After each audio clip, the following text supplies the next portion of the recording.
Greetings, beautiful people. You're listening to the Rewired Woman podcast, where you can eavesdrop on our girly chat and learn the science behind our random questions and interests.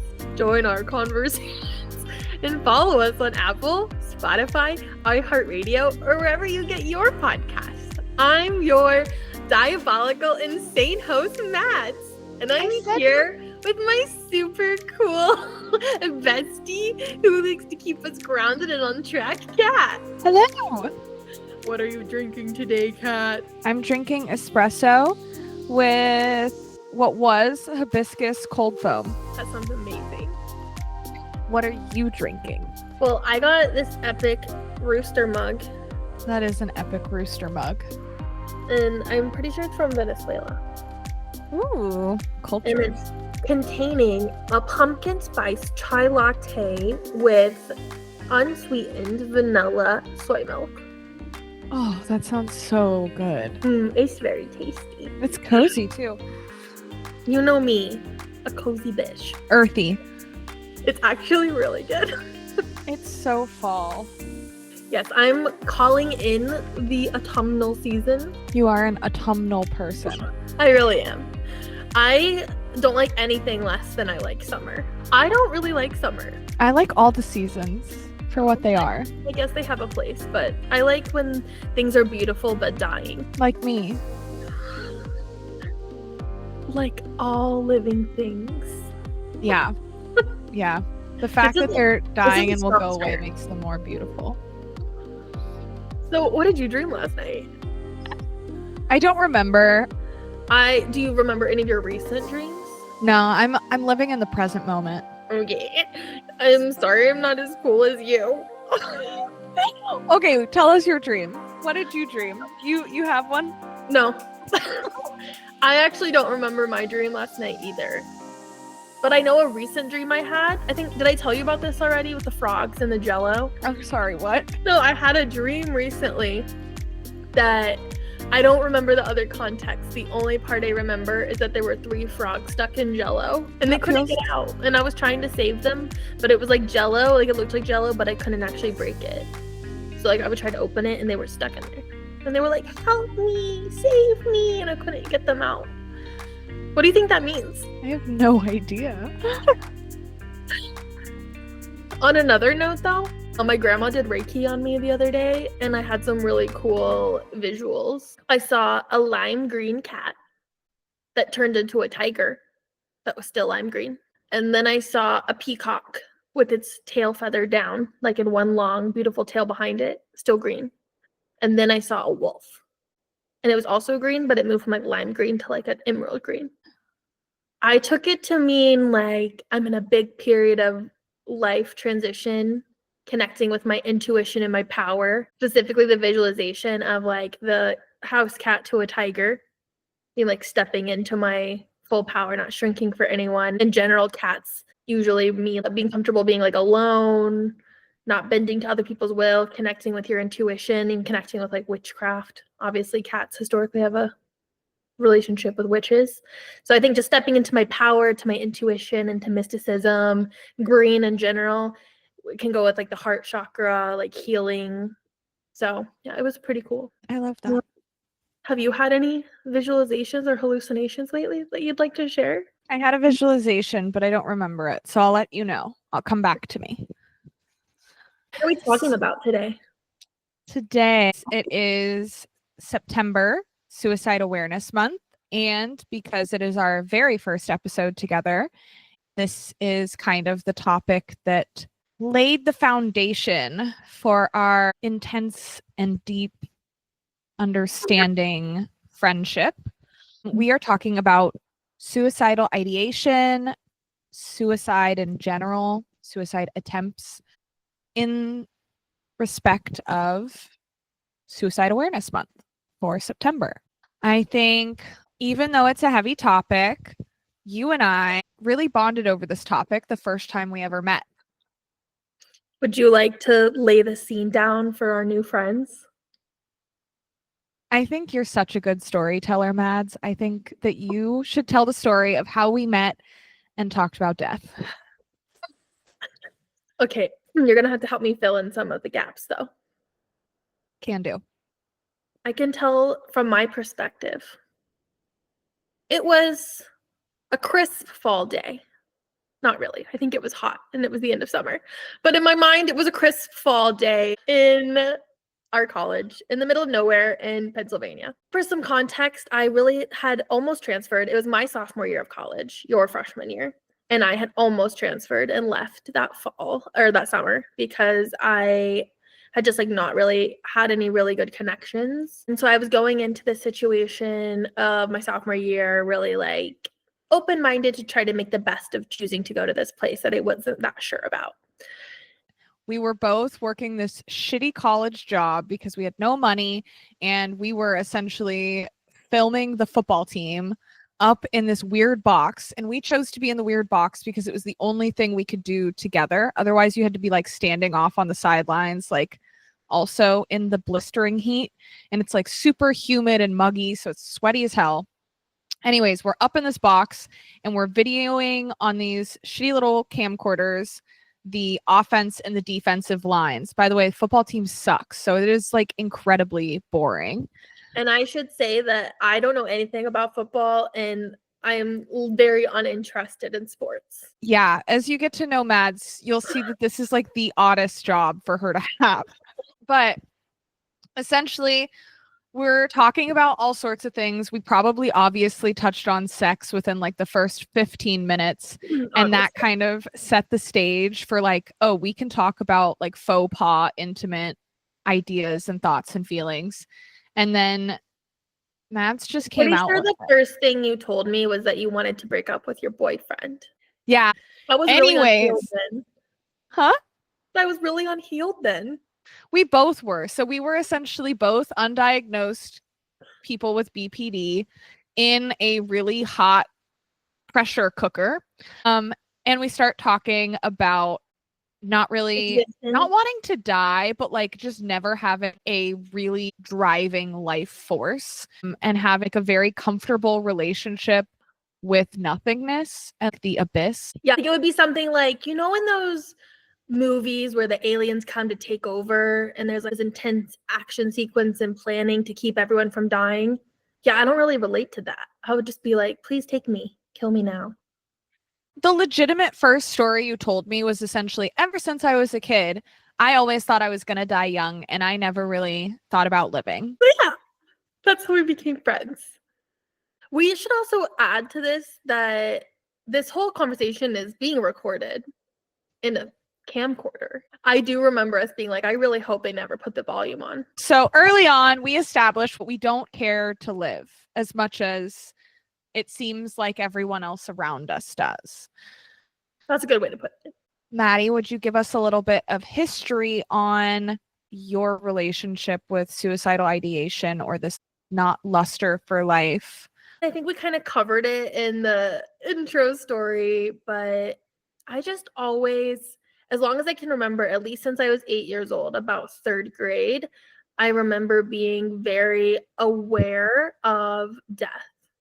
And what's really interesting about that is that I was a very sensitive child, and my mom was like an OG 90s helicopter almond mom. And so, and I say that because like I was not allowed to watch scary movies or be around scary things. So it's not like I had this stuff in my subconscious mind as a kid because of the things I saw. I just always felt very close to death, I think is the easiest way to put it. And especially when I was really little, it's not that I was like, oh, I'm gonna kill myself, obviously. I mean, maybe not obviously, but when I was very little, it wasn't that idea like I'm gonna kill myself. It was more just this knowing is the best way I can put it, that I was going to die. Especially from like 8 to 15, I would say it was very much just this feeling I was going to die. And I would even write in my journal that like notes for people to find to like publish my story or to comfort my mom once I was gone. I don't even know where I got that idea. I guess like Anne Frank or something. And I'm not comparing myself to Anne Frank. I'm just saying little me was like, gotta leave something behind for people to read. very dramatic. And then definitely as I moved into my teenage years, I definitely shifted more from this idea of like, I'm just going to get murdered on accident or die, and more into like, oh, I could just do this myself, and got into the weeds a lot of how I could do it, but in a way that like looked like an accident and stuff. So it's just more to your point, Kat, that it was very normal to me, especially by the time I got into my early 20s, this really close relationship with the idea of not existing live was very a part of my personality, but covered up in really flowery, vivacious language and a positive attitude from the outside. So I also was really suffering alone, which is a big part of my story until, my early 20s. What about you? It wasn't that I felt super comfortable with it at a young age as much as I had a lot of adverse childhood experiences, let's say. I remember one of my oldest best friends tells me that I was super existential, and she remembers comforting me this one time we're like outside sitting in her driveway and I'm bawling my eyes out. And I turn to her and I essentially go like, who am I? Like, why do I exist? Like, I just felt this yearning to be somewhere else. So it wasn't really that I was comfortable with the idea of death, because I had a lot of people die when I was younger, and I didn't feel like, I wouldn't say I felt super comfortable with death as much as I just didn't want to exist.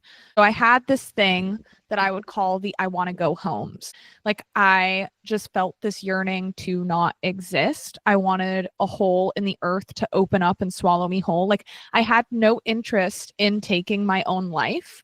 I had no interest in dying. I just had no interest in existing.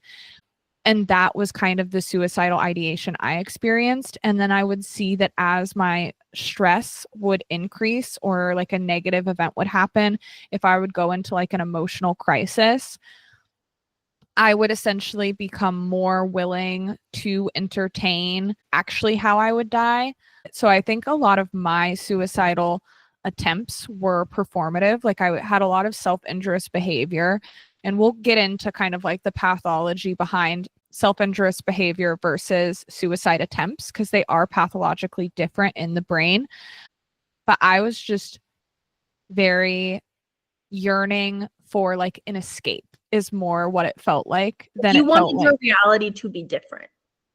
Yeah, not just that I wanted my reality to be different, but we've talked about this before, which is like I felt very resentful of having life, and I essentially had this idea that like I did not ask to exist and I did not ask for human experience, and I was just exhausted of feeling things and experiencing things because it felt like all of my dials were turned up. I was like absorbing, like I was overstimulated, Yeah. and I just wanted nothingness. And I took a lot of comfort in the idea of not existing. The idea of an afterlife horrified me because it meant my existence would go on in some way, and I just wanted consciousness to essentially end. And I felt that more at a young age, and as I got older, I felt less and less like that, which is why I don't feel that way now. I think it's a spiritual thing where I'm a spiritual being who was kind of thrust into a human experience. And I think when I was younger, I was so close to that like spiritual we consciousness that I just, when I say I want to go home, I just meant like I wanted to rejoin the collective and kind of like get out of this isolated human experience. Exactly. I mean, I co-sign everything you said. I think you put it really beautifully. And I relate a lot. I think it stuck out to me as you telling that story, even if like you and like your one of your childhood best friends. And I think it's affected me a lot as I get older to realize like I was very isolated. So even though in a lot of ways I think we were like to sit down and like compare our childhoods, objectively, there probably were some like more difficult situations within your childhood of like what we would classify, right, as the adverse childhood experiences. But I think a really big thing for me was that I was just very alone. Like I never expressed these things to anybody really. I think they would come out sometimes, but I learned pretty fast that nobody wanted to hear that from me. and was just very like, you're so weird, you're so strange, like don't say that, you're not in reality.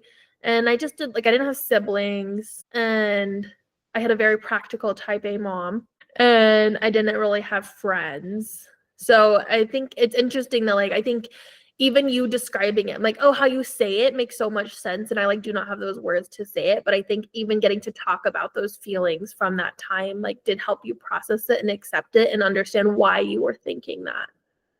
And I don't think I had that awareness. I think I had the feeling, like the feeling you're describing of like I wanted a hole to open up. The funniest thing I can remember is like after reading Twilight, I would just imagine being in like that meadow with like the flowers, and that like I would sink into the abyss of the meadow and just cease existence. And that definitely got me through high school, that visualization. So I actually got that visualization from talking a lot about it with my mom. I remember my mom was the most triggered by my suicidal ideation because of her own. I remember my mom went through a large period of suicidal ideation, but she did it away from us. But I remember she would threaten to hospitalize me all the time when I would have those crises. So like my personal experience with suicidal ideation was that. And I think I did not, like you, I did not have the awareness, even though I was communicating it to others.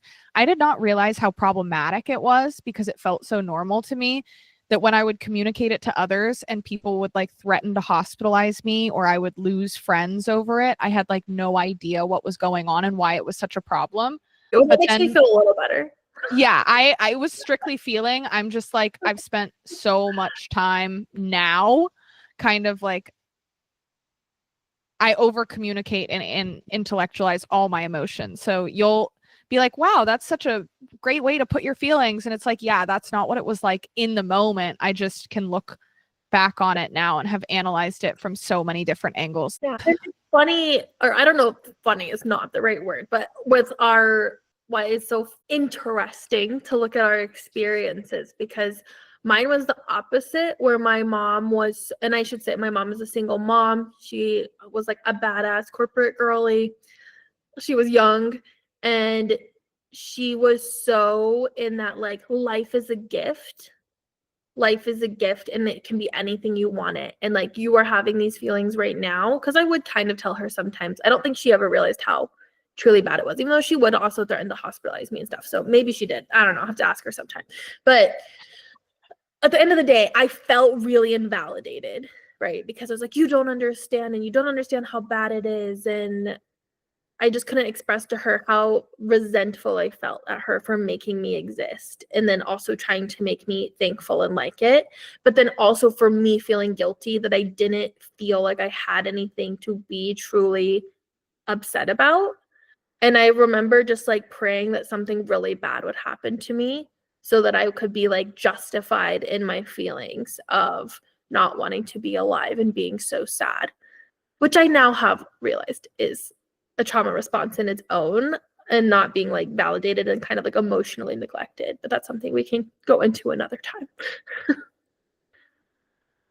And then ironically, we end up having this like combined experience because we both then get diagnosis where this is just one of the many criteria.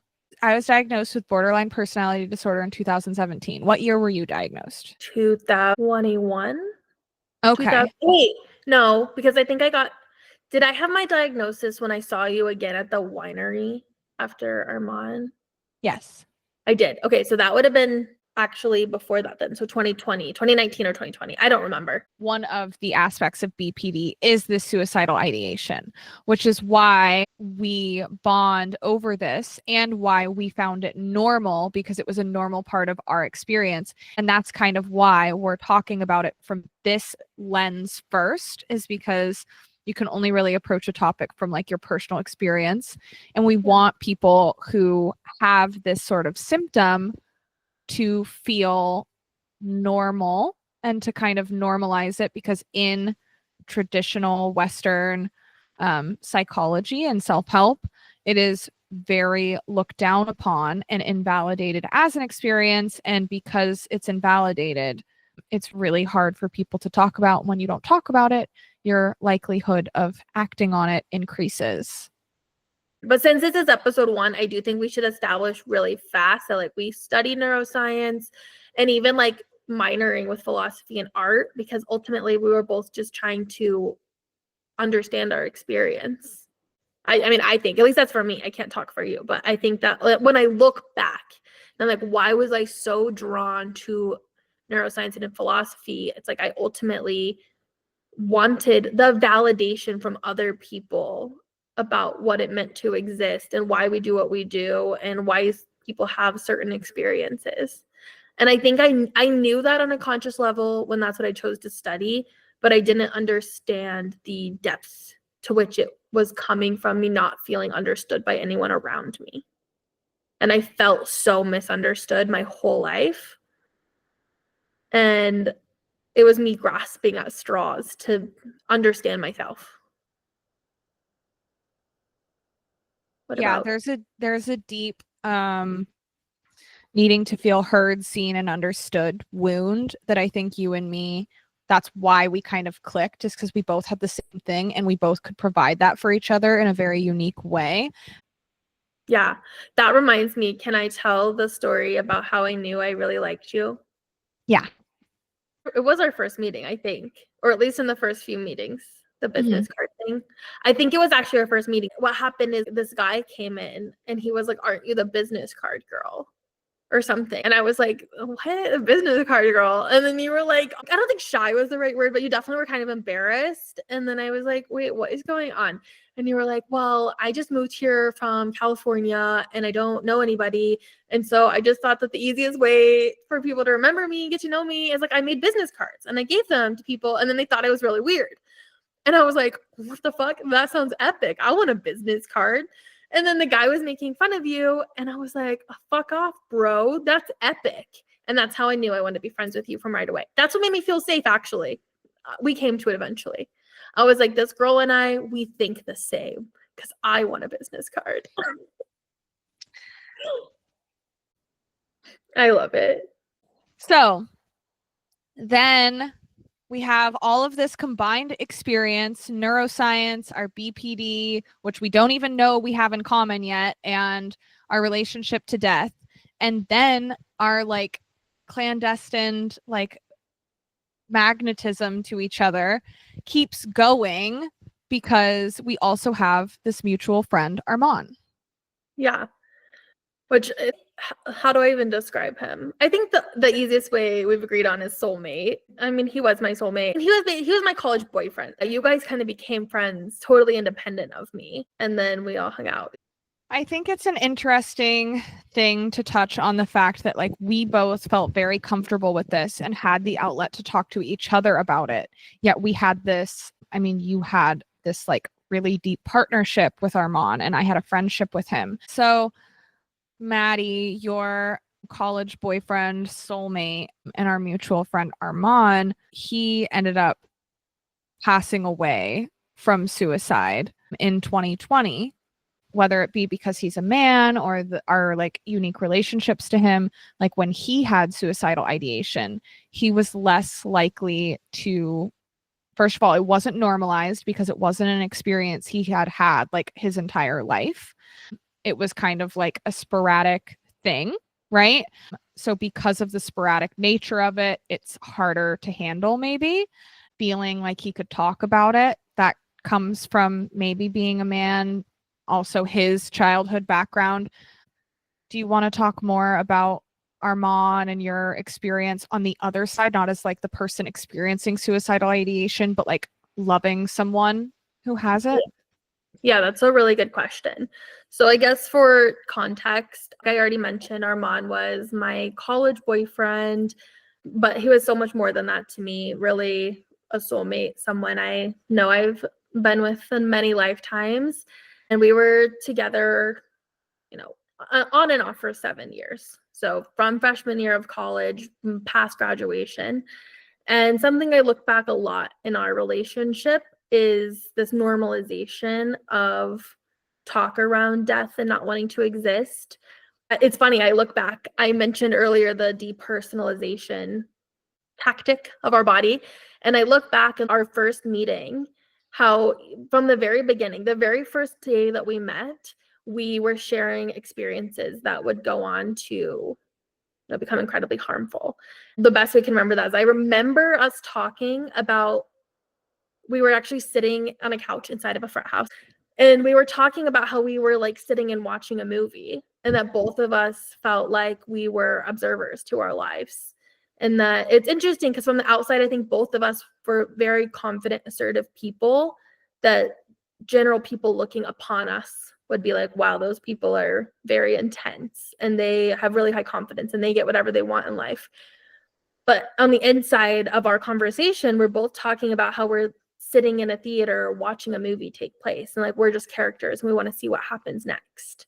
And that was really the foundation of our relationship, which I now realize is heavily embedded in some mental disorders. But to your point, over the years of us being together, we would both go in and out of more depressive and not depressive times, but something that was pretty interwoven throughout our experience was this mutual feeling towards not being happy with the current reality and like wanting to be more than humans. And so a big thing for him was like, I don't know if he ever said this to you, but a really big thing for him, like always talking about wishing he could be a cat instead of a person, like a CAT, a meow meow. He always talked about that. Now I actually know through research and stuff that that's actually one of the big warning signs you can look for in your friends. Something that it sounds so silly on the surface, but it's actually indicative of really, really strong suicidal ideation feelings, is to be verbalizing that you wish you existed, but not as a human. Interesting. So that's an example of like, he would say things like, I didn't take them seriously. One, because I had felt them my whole life. So it honestly it never occurred to me to be like seriously concerned, and this is in my own delusional thinking, negative thinking. I don't know if we put a trigger warning here, but honestly, I just never thought he would kill himself without me. And that's a bigger conversation to go into. It's just like I was never concerned because I thought like, oh, we would go together if we go at all. I think this whole episode is a trigger warning, by the way. Having known your own suicidal ideation and being like aware of his, does having your own suicidal ideation change your relationship to the grief you have from his passing? Yes. That's a good question. Yes. How did that change or affect your view of your own suicidal ideation? Because I know for me with my mom, when my mom was going to commit suicide, I haven't had suicidal ideation as seriously ever since then, because it really highlighted to me how selfish it was. Not that that's just where I compartmentalized it in my brain. Not that that's like where we're going, but like I realized I really was so angry with her when she even considered taking her own life, because that whole idea of like, why would you leave me here alone? You already know I don't want to exist, so why would you make me do it without you? Yeah, I think our initial reaction's different, but got to the same place. I also think you think a lot of things until it actually happens, and then you don't know how you'll react, right? So I think for me, actually having my best friend in the entire world, the person, it's gonna hit, the person that felt like a literal piece of me, to choose to leave without me. I mean, it just tore me apart. I think that because of my own experience, I didn't have the reaction that a lot of people have, which is anger or thinking it's selfish. I actually, to this day, 5 years later, I've never been angry at him. And people say it will come, but I just don't think it will. And I think that is specifically because of my own experiences with just like really resenting life and past resentment, just like more like, why do I have to do this? Why would we live in a world that is like this and be expected to stay in it? Isn't there something wrong with you if you want to live in this by choice? And so I think because of those feelings, most of my life, I just could never be angry with him. I think the biggest feeling, especially when I look back now, which is crazy because I've come so far in my own mindset work and mental health care, but even now it pulls up that feeling of like, how could you leave me here? Like you said, it's more betrayal than anything, that you leave me here and you didn't take me with you, and like that's not okay. That's how it felt. And I think that especially the first month, there was that really visceral, like deep emptiness of just like, where did I go?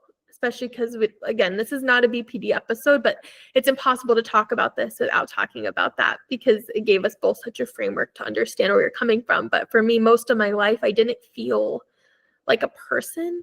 And I think if you haven't been through that, that probably doesn't even make sense. But for me, I just always was like, I felt deeply, deeply confused about what people were talking about when they said, like, this is what I like, and to be yourself, because I had been such a blend. And so I think when I was with Armand, and he made me feel alive and like a real person. So for that person to no longer exist when you don't have your own person inside of you, it just feels, well, that sounds really dirty too. But and solely when that person isn't inside of you anymore, you just don't know how to go. Okay. Way to lighten the load. The load, especially on your face. Oh my God, Maddie, you were doing so well. Okay. Anyway, was that a good enough answer? That was a beautiful answer, and that's Okay. things that you've never really talked to me about before. Now we're going to talk about how our experience and what we've been talking about is obviously in so many ways so different from the kind of experience we now see that Armand was having. And because it was so normal for us and our relationship was so based off of the normalization, and you and I kind of had an understanding from our experience that this was safe to talk about and we didn't need to take it seriously, how that is not the case in other people's experience.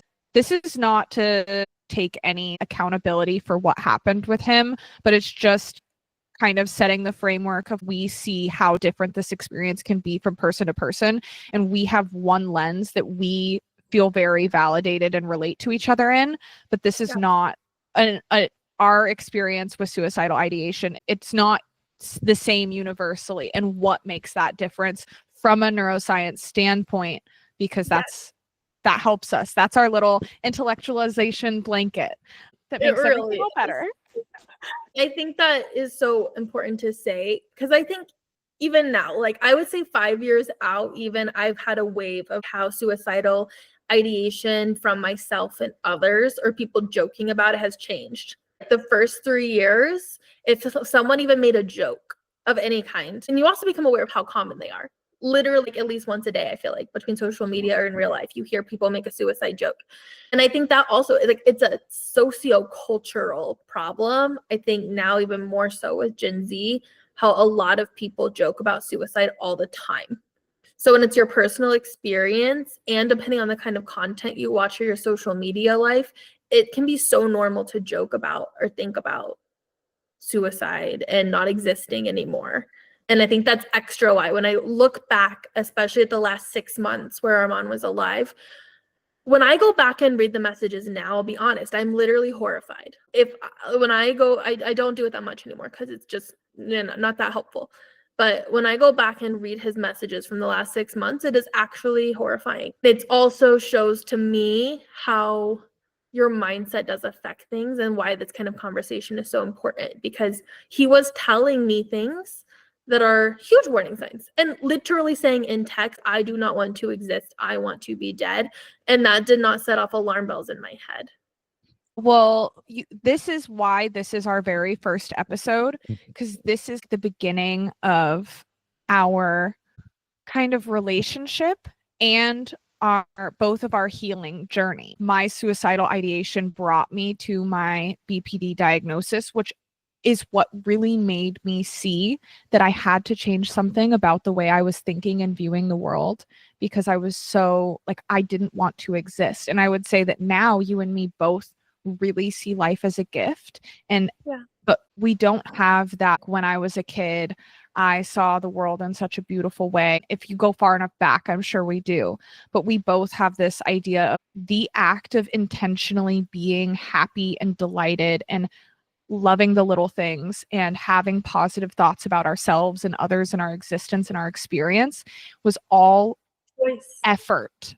It was a lot of effort. So that's why we start here, because this shows where we came from and the mindset we met each other in and were in our like formative years of life was like, fuck this. We don't want to exist. We have no gratitude for life. And so that's why we made the Rewire Woman podcast. Active resentment for life. Yeah. And that's why we are coming from this is we have been actively rewiring our mindset and our experiences and our perception of our reality because we had to. And this is one of those moments that really made you very aware of that. In a way, me too, because if I continue to resent my life like this, that is a very real aspect of the way I think and feel. Like I might as well. I don't know if that's the right wording, but you know what I mean? I feel the same way. And I think how you just worded all that, why we are here, was so beautiful.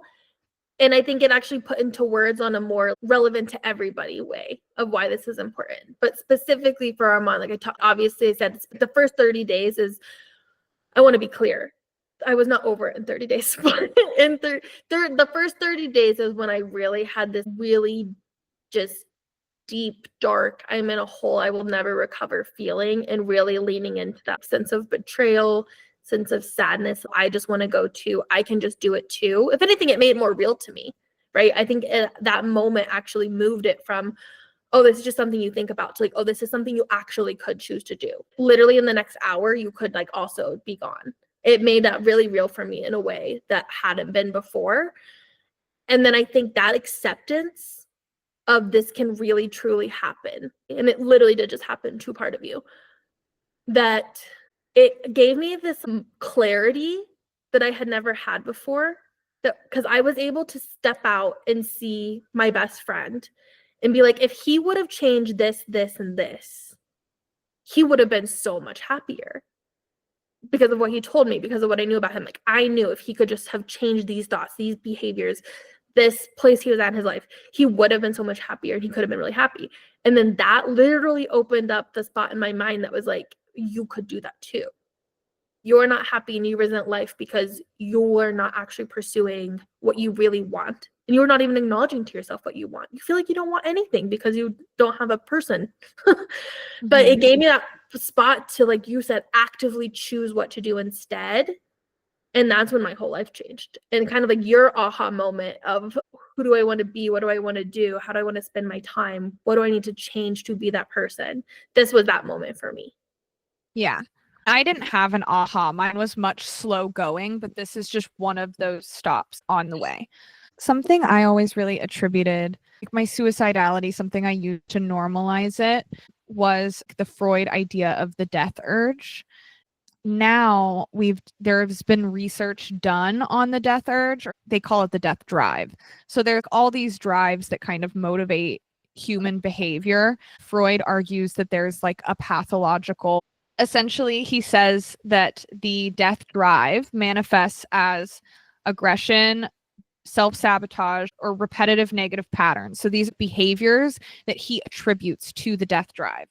And so a lot of the research done on the death drive is done on things like masochism or gambling, because they consider these auto-addictive, meaning that you're addicted to a negative behavior, but it doesn't have that chemical introduction, right? Because you can't look at drug addiction. And as somebody who identifies as addicted to substances or have like a substance use disorder, I do see my use of substances as like a symptom to a larger problem and a slow form of suicide. However, because there's chemicals being introduced into the brain that make them chemically addictive, we don't look at them as this death drive, because some people are chemically addicted to substances, but there isn't much you're introducing as far as masochism or gambling, right? So these are considered auto-addictive, where you're just addictive to the negative pattern, the aggressive behavior, or the self-sabotaging pattern. So The research on those things talks about beta endorphins, which is a hormone that essentially binds with our mu opioid receptors, which are pleasure centers. These are the same receptors that are used in most forms of addiction because they're on the reward pathway. And they're actually what are linked to non-suicidal self-injurious behavior. So there's endorphins that you feel when you inflict pain on yourself. There is a dysfunction in these endorphins. So they're usually given to you through satisfaction of hunger, thirst, sleep, sex, and attachment needs, like social attachment. You think like Maslow's hierarchy of needs. And so when those needs aren't met at a young age, maybe your beta endorphins get out of balance. And so does your 5-HTP, one of the precursors to serotonin. That could be linked to, I don't know that it is, but that could be linked to depression and this desire to hurt yourself or cause pain or have self-sabotaging behaviors. Even what you were saying about the violent stuff, I was like, oh, that makes sense. Because he definitely had some violent tendencies, not directed like at people that I know of. So, and also because when you talk to people that have a history of self-harm, a lot of times it is within the context of like, it made me feel better. Mm-hmm. Well, I also think it's interesting that the rate of men who die from suicide is much higher than women. And I don't think it's necessarily because men are innately more aggressive, but because there is a nurture aspect to our society that encourages aggressive and impulsive behavior for men as like brave and a way to be geared towards their success. Men are encouraged to take more risks and to be more assertive, and which in women is seen as aggressive, right? There's just a lot of pressure into those behaviors, even if they're not innately present. Yeah, that's a really good point. And that if someone sees a man acting out in those ways, they might not really be that concerned or think anything of it. Whereas if you see a woman displaying those same behaviors, like you said, oh my God, calm down. You're being so aggressive or whatever. Mm-hmm. That's interesting. I did see when we were kind of like looking over some of this research out there, there definitely is an overlap between mood disorders, specifically bipolar and major depression, where you're more likely to have suicidal ideations. But a lot of that research wanted to be very clear that even though it's like something like 90% of people with mood disorders have suicidal ideation as well at some point in their lives. Usually it's actually not chronic. We're actually very unusual. I found in the research that we've had these chronic long-term suicidal ideation patterns because that's actually incredibly atypical, apparently. So what is the age range typically for these ideations? I actually didn't see anything that gave a specific age but what I think what was more important than age is that it's usually short term and sporadic or only once or twice and not necessarily long term. And that's why I think it is one of the criteria with unborderline, because I think that's a unique thing for it to be lifelong, independent of age or maybe even external circumstances. Did you see something on a specific age group? I saw that it usually this idea begins in adolescence, late adolescence, so like teenage years, right around puberty, at the onset of this kind of ideation beginning, which is why I think there is, a higher, it's the second highest leading cause of death from people ages like 10 to 24 25. or 27, but suicide is like a second leading cause of death for people between that age range. And I think that's why this kind of conversation is so important to have, because I think it's easy or normal for people to be like, hear suicide and get really antsy about it and want to walk away. But if we think about how much anxiety we have of teenagers doing all sorts of behaviors, and this is the second most likely way that they would die, I think it's really important that we get more comfortable in noticing these behaviors in other people and ourselves and how to talk about it. Because as we'll talk about later, it's a huge way to prevent something actually happening. So I don't know if you said it or not, how did Armand passing make you feel about your own relationship with the death urge? And I guess, how do you feel about it now looking back? I felt very numb at that time. I was in the throes of my alcoholism, so I'm not even sure that I was really processing it. I felt really guilty. I think I look at it differently now. I've come to acknowledging a lot of privilege in my life in order to recognize that the desire not to live was a privilege that I was kind of given. I don't want to invalidate my own traumatic experiences. And I think that part of experiencing trauma was this idea that existence is pain and suffering. And that is a lot of what my experience was, is that existence wasn't pleasurable when I was younger. However, I think that there's a lot of people who fight really, really hard to be alive. And I felt really guilty that because I considered Armand to be such a beautiful and pure soul. And so I guess I felt survivor's guilt, especially because I'm not sure how much he thought about cynicism or these philosophical and existential ideas until college. And I felt I like, don't think he literally thought about it at all until us. yeah. And so it's like this idea that I've had people essentially say that I've corrupted their optimism by kind of my focus on cynicism and negativity and poking holes in what's wrong in society and the world. And then linking that to, this idea of like, why would you want to exist in a world of so much pain? Normalizing that in others and not realizing how dangerous that idea is. I guess I just felt a lot of guilt. Did you feel like you were actively having those conversations with him, or had in the past, you mean? No, not necessarily. I don't think it was personal to him. I think it was just the idea that he was such a positive presence in my life.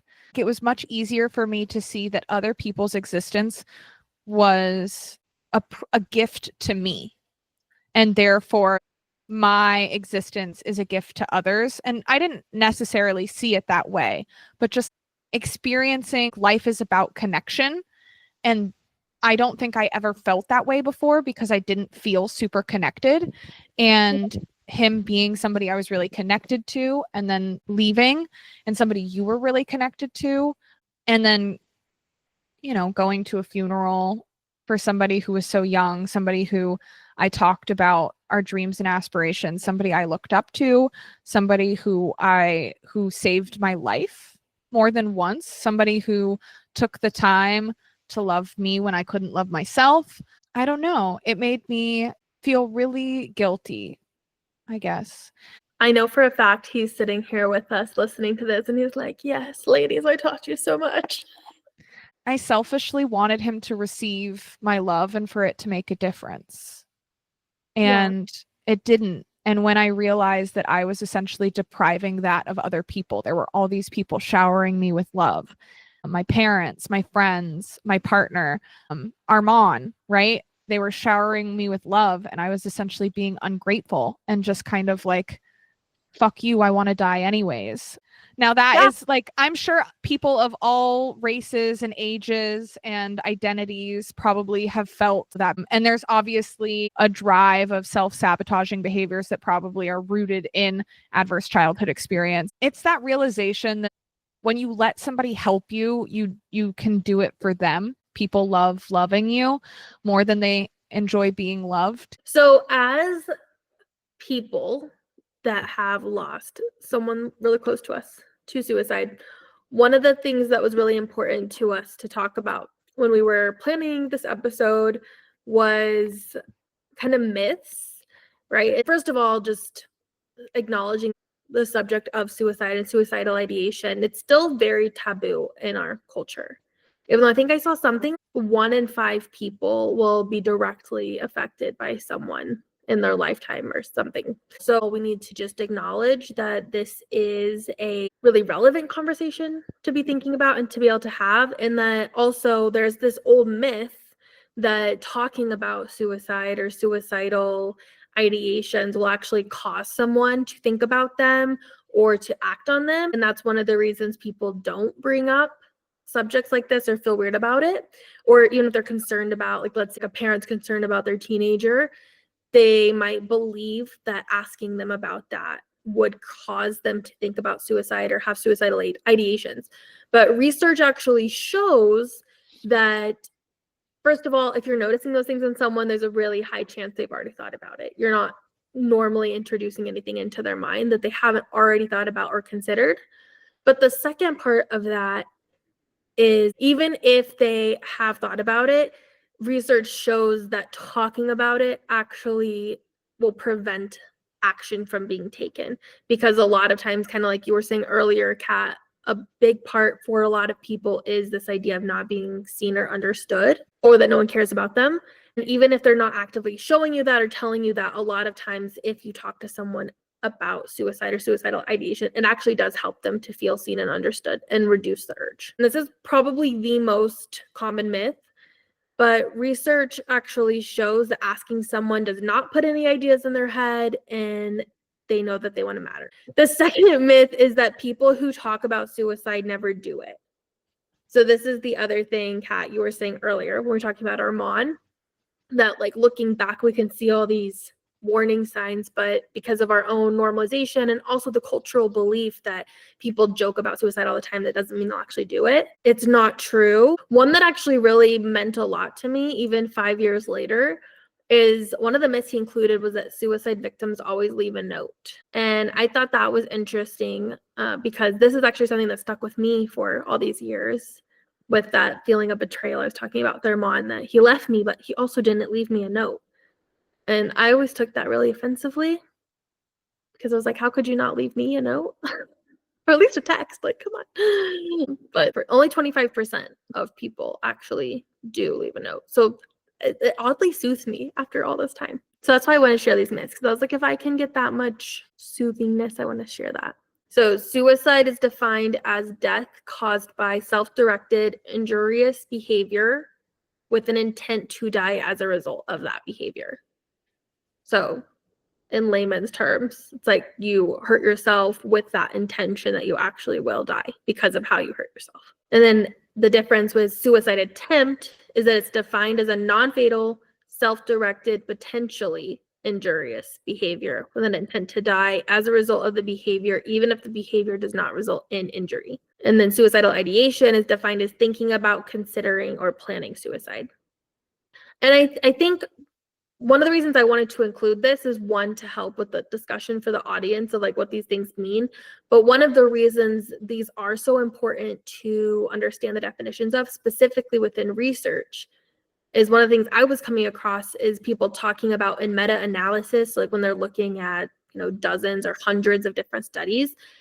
A lot of these researchers over the last 60 years have used different meanings with different definitions. So it's really hard to actually take all that research and make conclusions from them. But did anything surprise you about this, or do you feel like most people kind of get these distinctions? It's hard for me to gauge as somebody who's always been interested in suicide.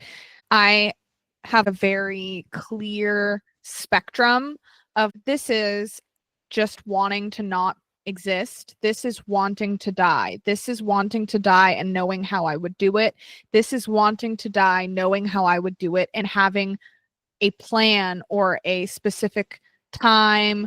Or this is me wanting to do it, knowing how I would do it, and planning on doing it in the foreseeable future, right? And Yeah. then there is, I am hurting myself in hopes of dying, but there's also, I don't want to exist and I am hurting myself, but not in order to kill myself. I've experienced so much of this spectrum that it is all very clear to me. And because I've analyzed how I feel, all of the distinct zones and the separation of my injurious behavior and my desire not to exist are on separate spectrums. Do you feel, based on your personal experience and also your knowledge as a researcher and counselor, so you've also professionally been on all these different sides of this, do you feel like the researchers, if they use these definitions, can actually give us useful research in clinical practice? Somewhat. Here's the thing. In my experience, There is, even in counseling, there is a very negative connotation associated with being honest about suicidal ideation. However, there's also some interesting practices around how we are assessing the seriousness of suicidal ideation. That sounds, yeah, because it sounds like what you're saying is that there's this simultaneously contradicting beliefs. Like one side is not taking it seriously enough and the other one's taking it too seriously. It's never not taken seriously. The reason it is taken seriously is from the level. Okay, so here is what's capitalism in counseling is such a issue. Yeah, it's such an issue and it motivates so many negative beliefs about certain things. Suicide is 100% one of these things. So in counseling, they do assessments or rating scales of severity in order to essentially hopefully help the client. That's why we have developed new ones, but they also do non-helpful or sometimes harmful practices with the motivation being to decrease their liability.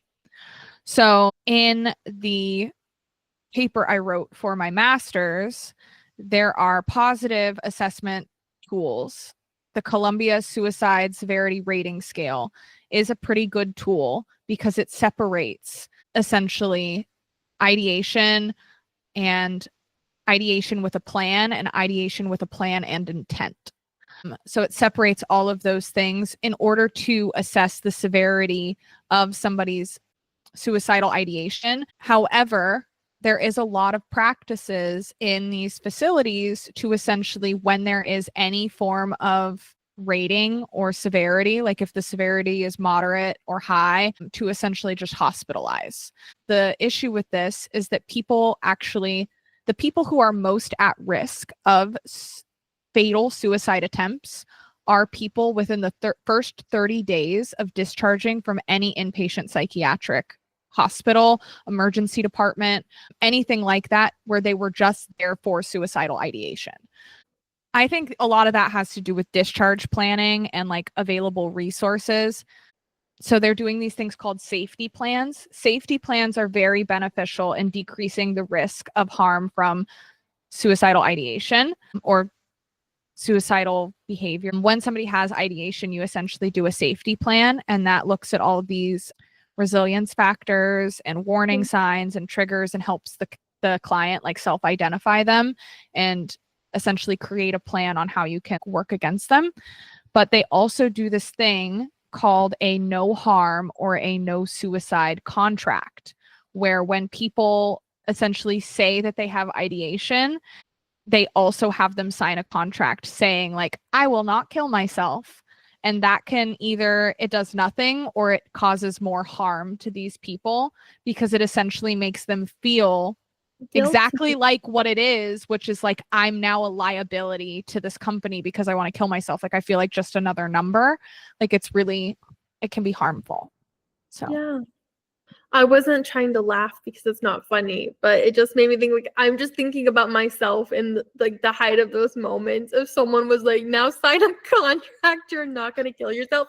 I think that would, yeah, I would not like that. It's hilariously dark that I'm seeking help from people when they go to counseling and they say they have suicidal ideation, and then their counselor is essentially like, I can no longer see you. Yeah, that is now, or I literally think don't take you seriously.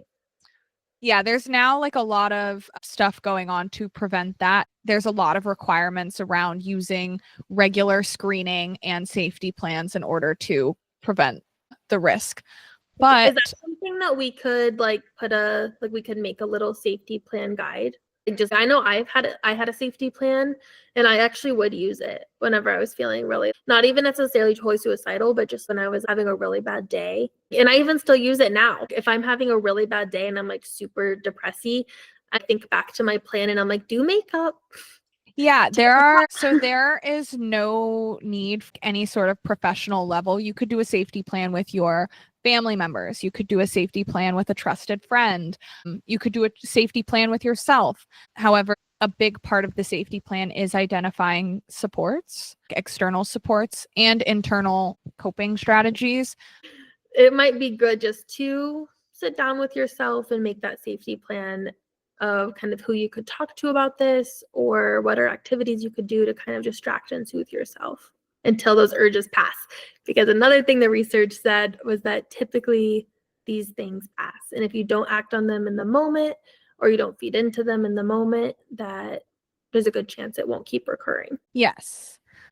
So a lot of the big things, like you are actually kind of saying earlier, is aggression and violent behavior. A big one around mood disorders, so borderline personality disorder, bipolar disorder, and major depression are all high comorbidity with people that actually do behaviors.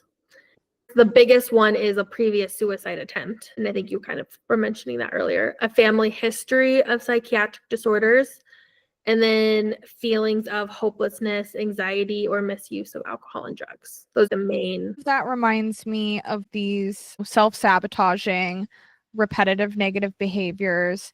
But so what I found when I was looking at essentially a general like brain model is it was saying higher experiences of subjective distress, impaired decision-making skills, deficits in learning and working memory, and the presence of social distortion, which can be common experiences linked to suicidal ideation, not behavior. Okay. And this in the brain looked like increased activity in the prefrontal cortex and the anterior cingulate cortex. So those two areas are heavily involved in addiction, other self-injurious and self-sabotaging behaviors. Increased activity in those areas can be present in mood disorders already.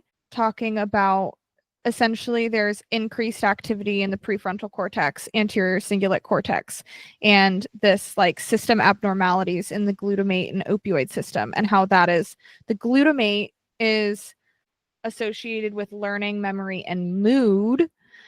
There was a lot I saw on, executive dysfunction when we're talking about impaired decision making and why there is this association with impulsivity, or quote unquote impulsivity. And we're not talking about like the pop culture impulsivity, is this idea that there's impaired decision making. And that's linked with the prefrontal cortex and this idea of learning and memory, because decision making is essentially the culmination of past experiences using your memory, what you learned from them, so like associative learning, and prefrontal cortex in order to like logically discern, think through things, and connect associative learning memory with what am I going to do now. And they found that the reason that depression has anything to do with this idea of impulsivity is because executive dysfunction in people who have depression is actually, there can be a state dependent impairment in decision making. So it just kind of goes to show you that the structural changes that are present in mood disorders are also present in this suicidal ideation. So there are structural changes in the prefrontal cortex, the anterior cingulate cortex, and it says there are dysfunctions in the serotonergic system and noradrenergic. It also says there are system abnormalities in the glutamate and opioid system. And glutamate is like the largest excitatory, or like the most abundant excitatory neurotransmitter in your brain. And it is known for dealing with learning, memory, and mood.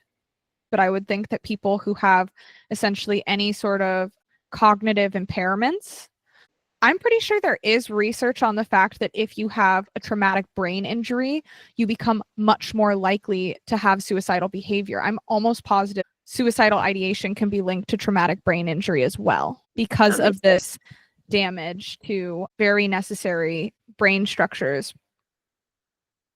That makes sense. And everything you just said, kind of talking about from a structural point of view, how your brain actually changes with these different circumstances or the genes, and that causes these mood disorders and possible suicidal ideation. I think there's also stuff to be said about the fact that those regions also modulate or contribute or like are partly responsible for things like learning, memory. Like it's not just executive dysfunctioning. I think it's also the social distortion. There's a lot of aspects, and I think all these aspects kind of all sit in these similar brain regions, and like the perfect amalgamation of them can. With the social distortions, what do Mhm. you can you explain more of like what that means for me and the audience? Yeah. So this is something, I guess I'm explaining this from personal experience, but you'll see it like present in mood disorders essentially, or depression. Social distortions are like thought distortions or cognitive distortions, right? They're essentially these ideas that are not based in reality or objective reality, right? They are subjective reality, and they're essentially distortions that fit a certain narrative. So social distortions could be like, nobody wants me here, right? That's a common social distortion in someone who might also experience suicidal ideation. Maybe not, but essentially reading, oh, just like you said, where this was in a whole nother, this was in our pre-episode thing, but where a social distortion is our mind's ability to read someone's facial expression as negative when it's neutral. That's an example of a social distortion. And that is present in the anterior cingulate cortex, are like, and it's connected to other things. I don't think there's any like one region that sits in. It's picking up on patterns and talking to another area of the brain that associates meaning to that pattern through associated learning and memory. So like when that facial expression was made the last time I saw it, it meant bad, bad, bad. And therefore, now I've learned that a neutral face means negative things. I found research that was talking about how neurotrophins, so like a lot of times we think of BDNF or brain-derived neurotrophic factor, which is a big part in neuroplasticity, right? Regrowing our neurons and things working. So whenever people have mood disorders or these suicidal ideations, they've actually found in neuroimaging studies that like BDNF and fibroblast growth factor, or FGF, both of those are decreased. Like there's less molecules and less receptors to take on those BDNF and FGF whenever people have suicidal ideations or mood disorders. So that also clarifies with what you were saying, like we're seeing overall decreased activity in those regions or increased activity.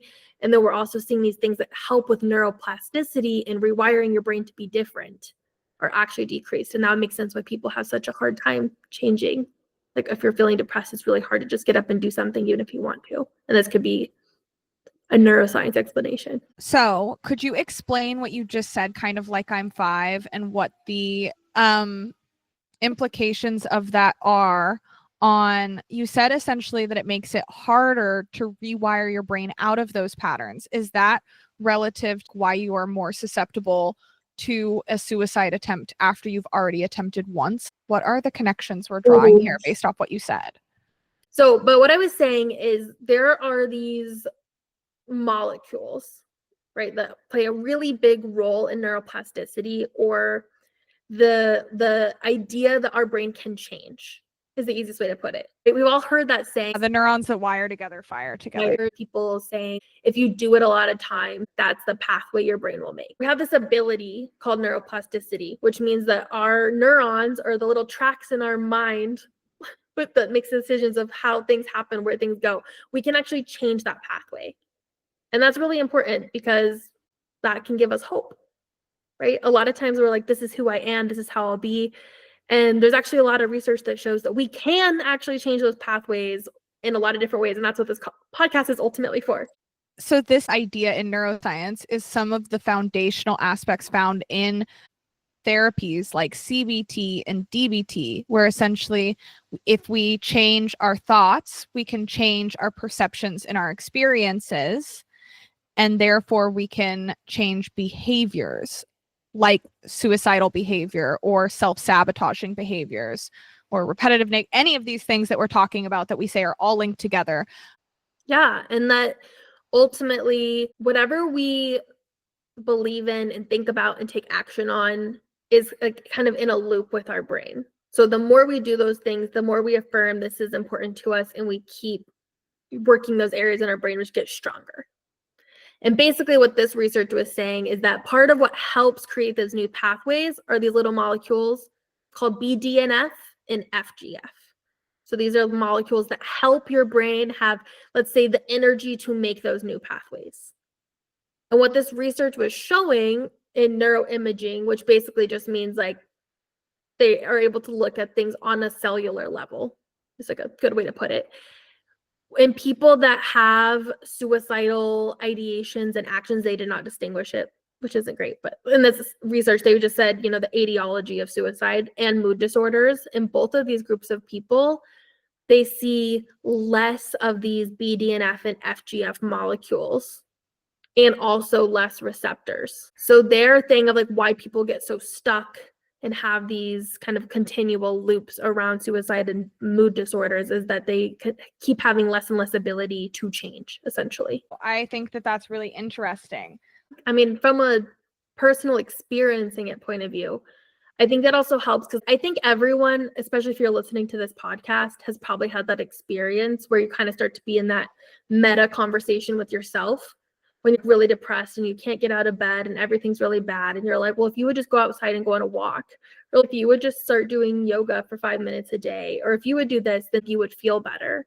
But you still can't make yourself do it and you still just wallow in sadness. And eventually it's like you have to get to a point where you just choose to do something different. I think it might be an explanation for why it is harder when you're depressed versus when you're not depressed. How much harder is it to change a behavior, to change a way of thinking? It is, and I can see from a personal, like experiencing it level, it is so much harder to change.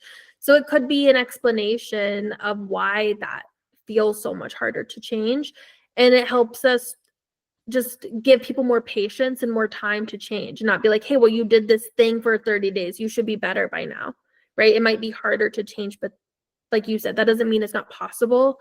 And I think the more we're learning every day supports that idea that the brain is not as stagnant as we used to think it was. So even if temporarily or whenever you're depressed, maybe you have less ability, but the more you practice having that ability, like you said, it becomes like a positive reinforcement. Like you make more of the molecules, which gives your body the ability to make more receptors. And then eventually you get back to where you should be. So there's this idea that cognitive load, the more negative you're feeling and the more negative thoughts you're having, they're essentially proving with science what we feel intuitively, that it takes so much energy to be negative that you actually are worse at making decisions when you're depressed.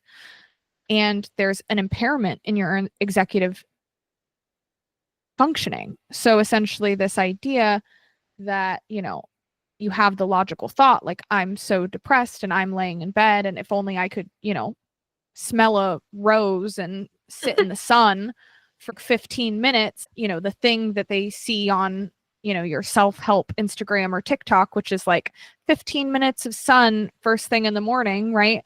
Why you don't do that is because when you're depressed, you have so much more cognitive load, and you're essentially, your ability to make that decision or act on that decision is impaired due to being depressed.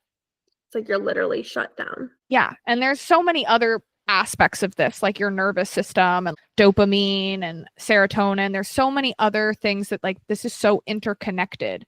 It's hard to really say, like, this is the one thing you need to know to make this better. Yeah. As someone that loves to read about what's happening to my body biologically or even on that molecular level to explain a feeling, I think what I take it from important from this is that it can help almost release the taboo. Like you're just like a bad person, or you've made bad decisions, or you can't just be strong enough to choose to be happy. Having this scientific research, yes, it helps us like think about treatments and help. But I also think just as humans and living and being in community with other people, it's that we kind of are built from the inside out, and that someone's not saying that you think this, but it can be a way to understand. It's not just someone is bad or weak, or you're not bad or weak if you have these thoughts. Like something could be happening with you on that brain level, and you can just train your brain, which we'll talk about in the next episode, on how to help reduce these thoughts or beliefs, or even take action or help other people. But like you can change from the inside out. Yeah. So your brain is a muscle. It's not actually made of muscle, just to be clear, but we think of it like a muscle with this idea of, neuroplasticity and CBT and DBT ideas, that what you think and the way you use your brain, the ideas you have, really do affect structurally what's going on. So if you have family history of mood disorders or suicidality or depression, medicine can help overcome some of these things and make it easier for you to reinforce positive thinking. This is really just to give an idea to those of you who have experienced suicidal ideation, injurious behavior, suicidal or not suicidal, that first of all, you're not alone. There are plenty of people who experience it and live to tell the tale. It's okay to talk about. There are people who it's chronic in. There are people who it's not chronic in. And if you know somebody, like being a safe space for them to talk about it, if this has affected you, it's just kind of to get us thinking and talking about this at a time when it's so important. And I think, next time we've got to talk more about the stigma, who is most affected by this, especially with, trans youth and men being more, susceptible to fatal attempts, and kind of the steps you can take in your community and in seeking treatment, and the steps you can take personally, internally, to rewire your brain, neuro hacks to change, because we do have the power to. At least that's what our podcast is based off of, is this idea that we have the power to train these brain muscles, these brain areas, to change the structural. We have the ability to change the structural makeup of our brain in order to strengthen things like our prefrontal cortex. I mean, our brain is such a changeable thing. And I think there's new research out that says that men's prefrontal cortex doesn't fully develop until they're 40, and women's not until they're like older 20s, when before it used to be 21, which is just not true. So we are learning new things about this all the time. I think the takeaway from this is that there are parts of our brain that especially have to do with executive functioning, like you said, reasoning, making decisions, planning. And that those regions are primarily affected in people with mood disorders and suicidal ideations and possibly attempts. Yeah. Well, Kat, I feel like I've learned so much, and I hope you have too. I feel like you really showed me a lot this episode.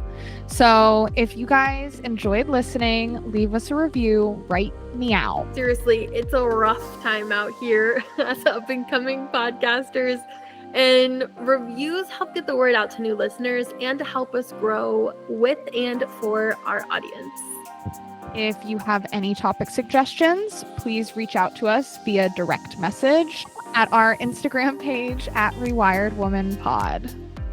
We appreciate you for supporting us. Come back next Wednesday, where we get into the second part of suicide, talking about stigma, the real neuro hacks, because we talked a lot about how your brain is working against you. We want to flip that right around. But anyways, love you. Love you. Bye. Bye.